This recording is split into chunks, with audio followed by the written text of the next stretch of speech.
Hello, my name is Allison Brader and I'm a business teacher, teach grades 9 through 12, and one of the topics that we're focusing on in class is personal budgets. So what I have for you here today is just a quick little tutorial on creating a personal budget.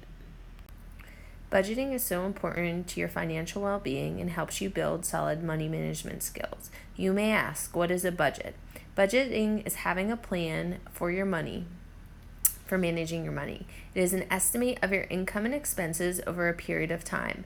Having a personal budget helps you see the big picture of where you spend your money, to whom you owe money to, and how much.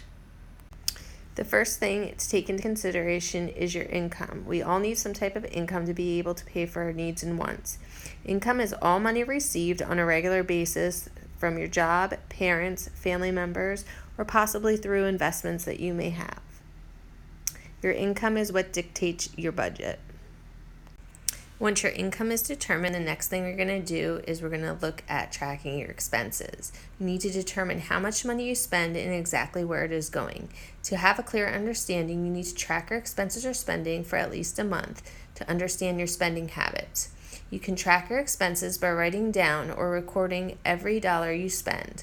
This would include all transactions with cash or credit card.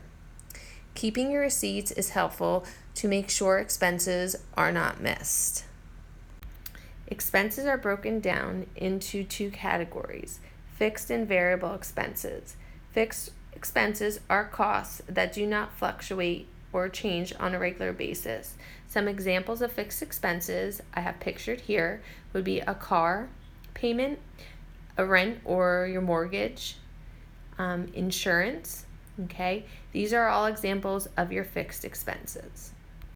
The second type of expense is a variable expense. Variable expenses are going to fluctuate from month to month.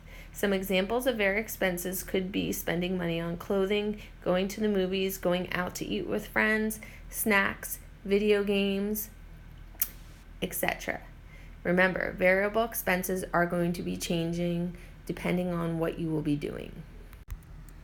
You will then take your income minus your expenses, and that will either leave you with a surplus, meaning that you have money left over, or a deficit, meaning that you are in the negative and you do not have any money left over.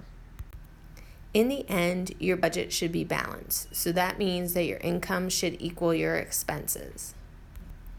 If you have a surplus, you can allocate those funds to your savings account or your emergency fund.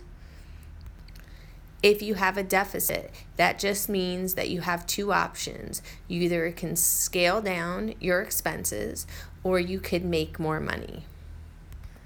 That wraps it up for the basics on budgeting.